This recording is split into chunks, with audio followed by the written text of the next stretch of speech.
What's up, everybody?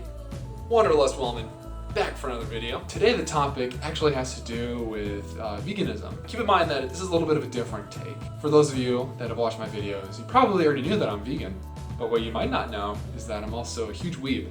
Weeaboo, that is. You know, I don't get offended by that term, so neither should you if you are one. So I'm a big fan of anime and manga.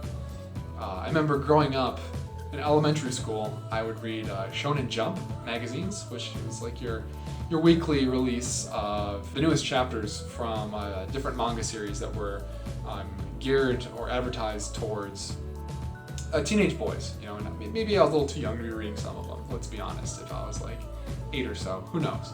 In those Shonen Jump magazines, there was a lot of mangas or series that you might be aware of, like Dragon Ball, One Piece. I think even what was it called? And one series that I think it was either in those Shonen Jump magazines, or I would read some of them, the comics or the manga volumes at my local library. This series was called Yu Hakusho. And you might be aware of the author. His name's Yoshihiro Togashi. He also is the author of Hunter x Hunter, which is probably more popular. I'll talk about Hunter x Hunter too, but first Yu Hakusho. So Yu Hakusho, it was a shonen series, but it was a bit darker than some of the others.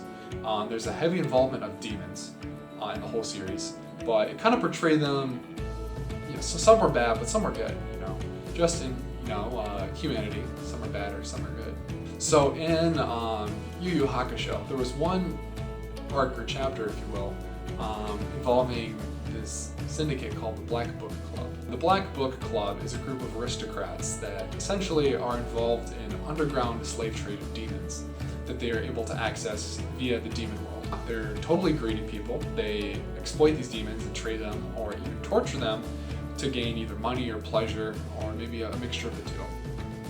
And the leader of this group, his name is Tarukane, and he owns a female demon who later becomes a main character. Her name is Yukina. Yukina, she's a demon, you know, it sounds bad and all, but she's super sweet, super compassionate. The reason he owns her is because whenever she cries, her tears harden, become crystals or diamonds, something of inherently great value. In essence, in order to make her miserable, he will end up getting those crystals and profiting. So Tarukane finds any way he can to make her cry. First, it's physical pain. She stops reacting to that in the form of tears. So then he starts trying to do emotional and psychological manipulation. And there are these two birds that are outside of Yukina's cell, and she kind of has a relationship with them in the sense that she doesn't get any outside interaction. The only interaction she gets besides the Tarukane and his bodyguards or minions are these sweet birds. So they visit her, and Tarukane becomes aware of this, so he orders his guards, minions, whatever you want to call them, to kill these birds to make her cry. Hey, if his goal was to get the crystals, he's a smart man. A piece of crap, but smart. But what didn't make a lot of sense to me was Yukina was the demon here, and Tarukane was the human. Keep in mind that I was 8 years old reading this, so maybe my view of the world was a little optimistic and hopeful. I didn't realize people like Tarukane exist, you know. Not in the same way in Yu Hakusho because it's a fictional series, but in the real world, they're very selfish, you know, interested people that will do whatever as long as it benefits them. So anyways, Yukino was the one that had the compassion towards these birds. She was the one that seemed, you know, more human based on our definition of what human means. Seemed like she was more human, more humane than Tarukane, who was a piece of crap and, you know, did whatever it took for him to profit. And by doing so, he exploited Yukina. Where can we think of creatures being exploited for someone's personal gain? Animal agriculture.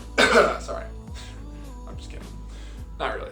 So anyways, that was kind of like one of the first ties to veganism that I made. Obviously, I didn't know about veganism when I was young, but I kind of got an idea that, you know, humans can do some terrible things and to other creatures. So later on in Yu Yu Hakusho, we are introduced to a character named Shinobu Sensui.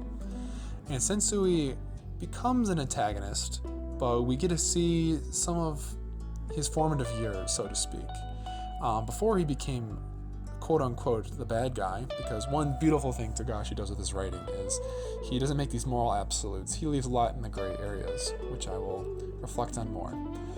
So anyway, Sensui, in the beginning, he started off as a spirit detective, meaning he was hired by the underworld to deal with supernatural occurrences or events that occurred in the human world.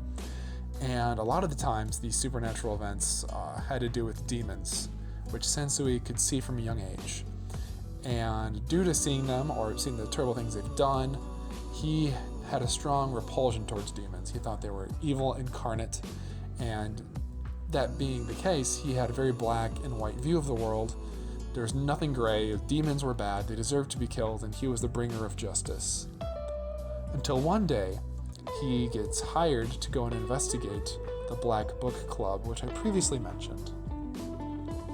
And upon stumbling into the location that they're meeting in, he unfortunately witnesses an event that was known as the Feast of Human Vices, where these members of the Black Book Club had these demons chained up. They were bloody, they were being tortured, they were crying, they were like screaming in pain, and there was no reason that these humans were doing this. These Black Book Club members, they were doing it purely for their own enjoyment.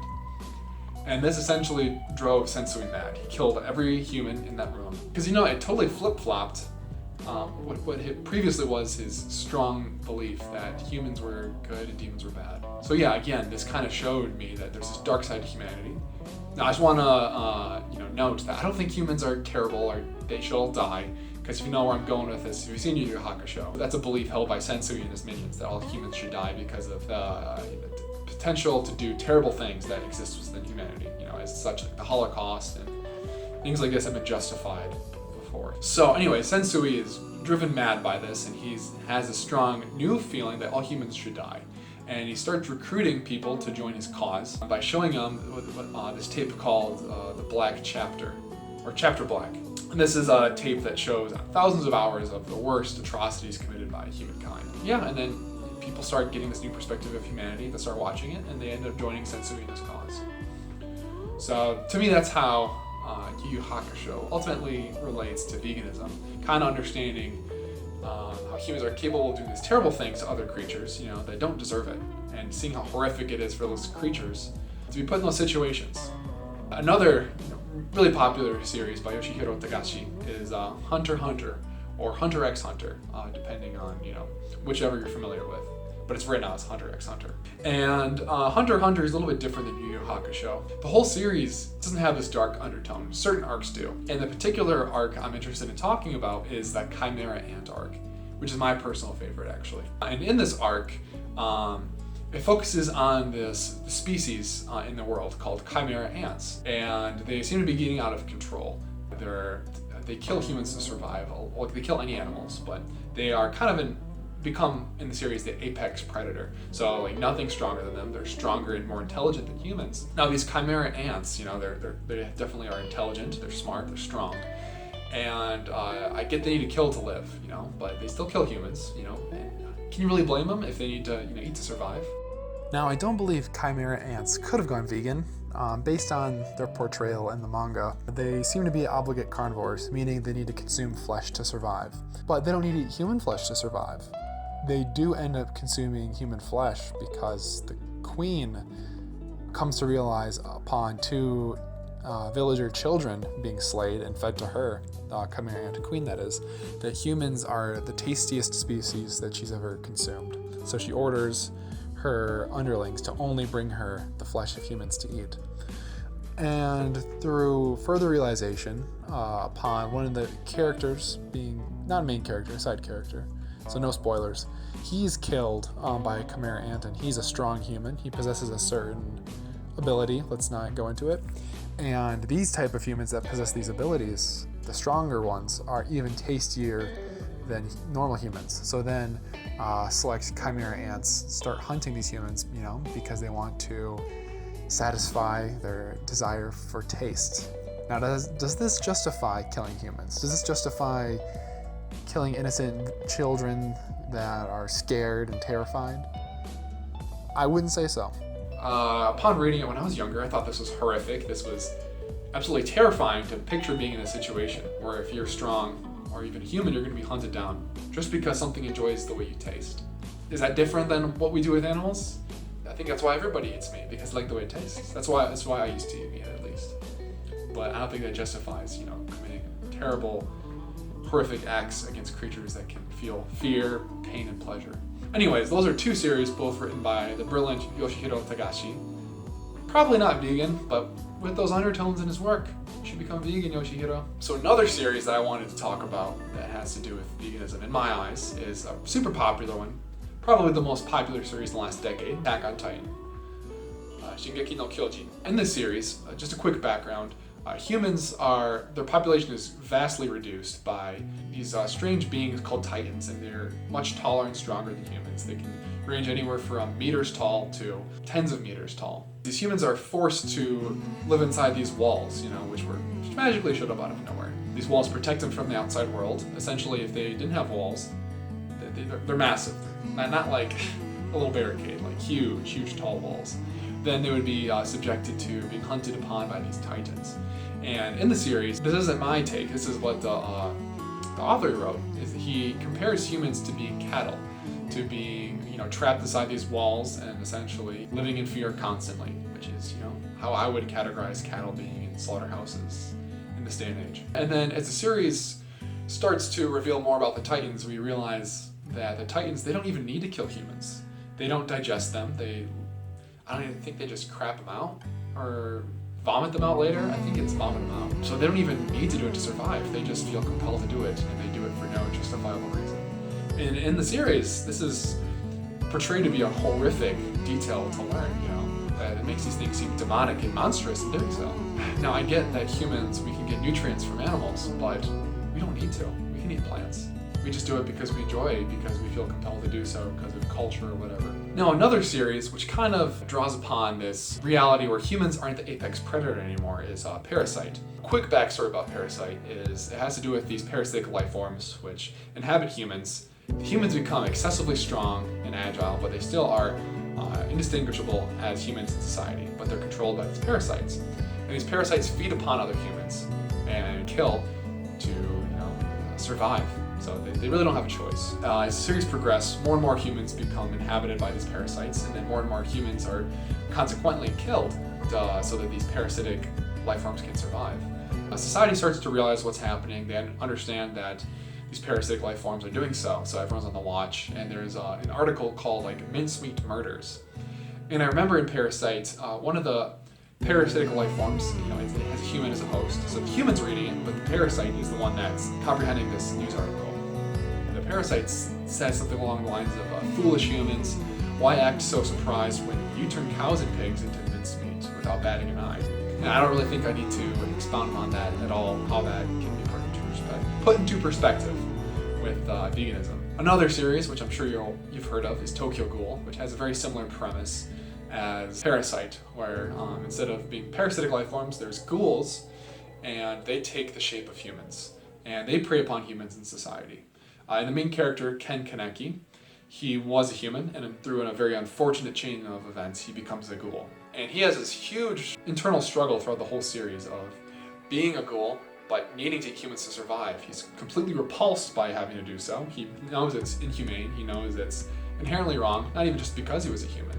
I mean, maybe that sheds some light on the situation, but if you're a ghoul, how else were you supposed to understand how humans would view things? So I think that, kind of relates to me personally going through the act of becoming vegan, or at least realizing what vegan is and realizing that I knew I was doing something terrible. I didn't really align with those actions, but I still did them anyways. And in Tokyo Ghoul, there's kind of a society of ghouls. They own up to being the apex predators. They view humans as nothing as just food. And then Kaneki is on the other end of the spectrum, where he associates himself with other ghouls that hold similar beliefs that, humans, they shouldn't be subjected to suffering through ghouls, and they make every expense to maintain their survival in the most humane way possible, whether it's drinking, blood transfusions, or drinking lots and lots of coffee. In the last series I wanted to kind of touch on is Shinsekai Yori, which, the English translation from the New World. Very good series, extremely underrated, so I highly recommend you check it out if you don't know. In this series, it's kind of like a dystopian future where the current human civilization are all psychic. humans all have psychic capabilities. We learn more about how humanity got from this previous era to where it is now. The humans that weren't psychic were turned into these monster rat creatures, which are subjected to constant life of servitude towards these psychic humans, where they perform slave labor to provide them with resources, and they live out of constant fear of these humans because they know at any moment they can be like eradicated or killed because, again, they possess these psychic powers. We know that these monster rats are intelligent, they're sentient, they're capable of language, they're capable of government, essentially humanoid. So all these things considered, was it morally justifiable to exploit and enslave these monster rats underneath psychic humans? For me, it was no. There's a pretty obvious grim undertone about this whole situation, and I don't think I'm the only one that picked up on this. And the reason being, these monster rats, even though they might be cute or creepy depending on how you look at it, but yeah, they definitely are creatures capable of feeling suffering. They're intelligent. They have concept of government and language and speech. Yeah, so they seem like creatures with some inherent moral value. But when you look at the difference between these psychic humans and these monster rats, which maybe you could compare them to modern day humans, although their appearance begs to differ, the difference is vast. These humans are like superhuman, literally. They can move things without touching them. They're a physically superior species, and possibly and probably mentally superior species. So the difference between the two is vast. So let me ask you this. If an alien species came to Earth and the difference between us and them were as vast as the psychic humans and monster rats, would it be morally justifiable for them to kill us? I don't believe so, and I don't think you would either. So this is how I view humans and other animals that are intelligent and sentient and can feel pain and suffering. True, they probably don't have sophisticated language, and they obviously don't have a good conception of government, but is there still inherent moral worth there, and can we justify killing them just because of this difference between our two species? I wouldn't say so. That's the video, guys. What do you think about my takes? Have any of you drawn these conclusions before? Are there any other animes or mangas that fit this mold or show similar themes? Or do you think I'm reaching too far? Again, I just want to reiterate, I've been reading manga since I was young. Much earlier before I found out about veganism. So I didn't read these manga and try and make them fit my own beliefs. This led me down the road to veganism. This made me think that what we're doing to animals is terrible. As someone that loves animals and realizes that these acts done in these anime were horrific, and you wouldn't want to subject your own species to them. So anyways, let me know what you think. Make sure to give the video a like, hit subscribe. I'll see you next time. Peace.